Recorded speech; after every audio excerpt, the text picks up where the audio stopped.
Hello everyone, thank you for taking the time to view my poster. My name is Minzhen Hu, and I'm a PhD candidate at the University of Edinburgh.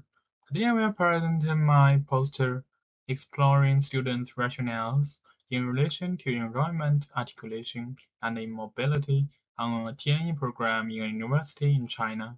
In this presentation, I will walk you through the research context, research questions, methodology, key findings, and implications. Let me begin with the research context. This study is situated within a TNE program cooperated by a Chinese university and an Australian partner university.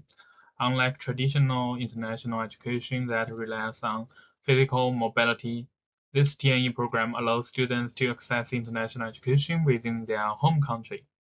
So in this TNE program, students can choose among three pathways: 2 plus 2, 3 plus 1, 4 plus 0. 2 plus 2 means 2 years in China and 2 years in Australia. 3 plus 1 means 3 years in China and 1 year in Australia. 4 plus 0 means 4 years entirely in China. Students in this TNE program will be given an opportunity to continue or change their pathway at the beginning of every academic year. So this structure creates an interesting context where students are not simply choosing whether to study abroad, but rather how, when, or whether to be mobile at all.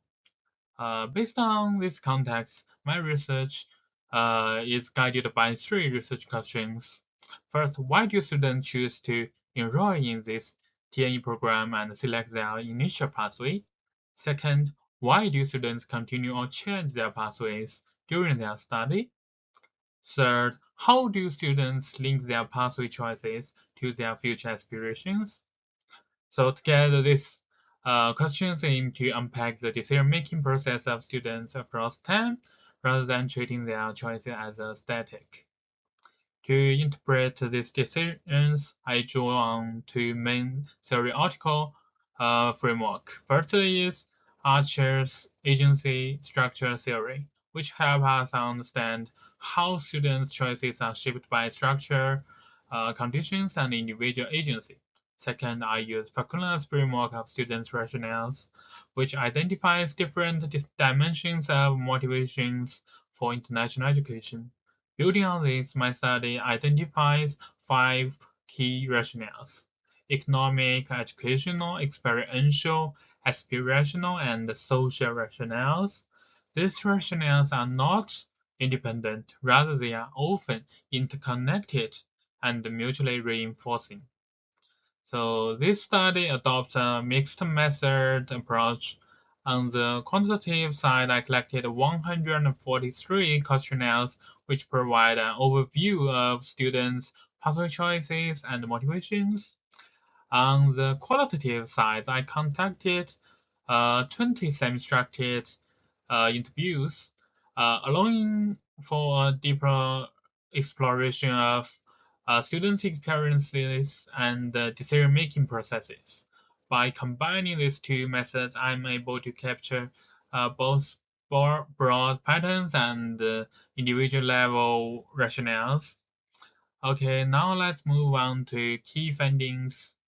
The analysis shows that students' decisions are shaped by five interrelated rationales, which are presented in the center of the poster. Importantly, these rationales are not isolated. Instead, students often make decisions based on a combination of multiple factors, sometimes involving trade-offs. Let's start with economic rationales. Cost considerations play an important role in shaping students' pathway choices. For example, many students prefer the 3 plus 1 pathway because it allows them to gain international experience while reducing financial burden. As one participant, Tina, M1 to M2 means Tina changed her pathway from 2 plus 2 to 3 plus 1 during study. So she explained the 3 plus 1 pathway offers better cost effectiveness, allowing me to gain more international experiences within a limited budget. On the other hand, some students choose 4+0 pathway due to high living costs abroad. For instance, Rin mentioned its cheaper living costs are high abroad while we can enjoy the same educational resources here. These findings suggest that students making strategic financial decisions rather than simply pursuing international mobility for its own sake. Next, educational rationale. Students are also strongly motivated by perceived academic benefits. For example, some students value dual degrees, international curriculum, educational medium instruction. As Henry noted, I can graduate with 2 degrees, and studying abroad will help me to postgraduate study at the same time.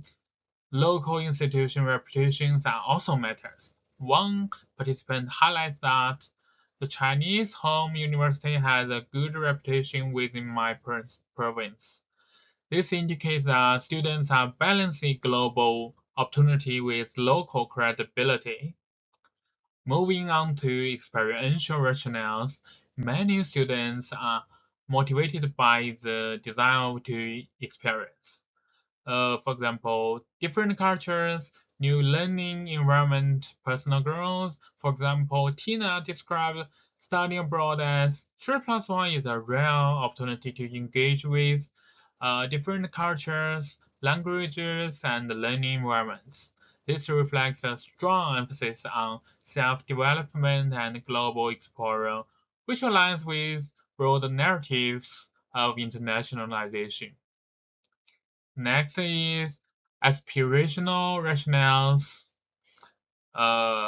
Students often link their pathway choices to their future plans. For example, Zhu explained choosing the 4+0 pathway because I want to start working in China as soon as possible to achieve financial independence. This shows that pathway decisions are not just about the present, but are closely tied to long-term life trajectory. Finally, social rationales. Family influence plays a particular uh, important role. For example, Liberty mentioned my parents would prefer me to stay in China for my studies. Similarly, proximity to family and emotional support also affect decisions. Another participant noted being close to my family made it a more convenient choice. In addition, peer influence also matters, such as advice from senior students. These findings highlight that decision-making is deeply embedded in social relationships rather than purely individual. And also you can see figure 1, the quantitative data further reveals interesting mobility patterns where some students continue pathway 38 students switch between pathway during their study. 27 of 143 students choose change from 2+2 or 3+1 to 4+0, which means the main trend is usually from mobility to immobility. Only 4 students changed from immobility to mobility pathway. And also 7 students changed from 2+2 to 3+1. You can see these students choose to stay in China for 3 years rather than 2 years. So overall, one key insight from this study is that students' pathway choices are shaped by a complex interplay of rationales rather than a single dominant factor. And also importantly, non-mobility 4+0 pathway should not be seen as a passive choice, but as an active and strategic decision. Finally, I will briefly discuss the implications. First, for universities, understanding these 5 rationales can help the institutions design more flexible programs provide targeted support, improve students' learning experiences. Second, for policy and recruitment, institutions should not focus solely on mobile rates, but also recognize the value of local delivery of international education, students' diverse needs and constraints. To conclude, this study contributes to our understanding of TNE by showing that students' decisions are multidimensional, pathways are dynamic and evolving, and non-mobility is a meaningful form of participation in international education. So, thank you for watching my posters. If you have any questions or would like to discuss further, feel free to contact me. Thank you.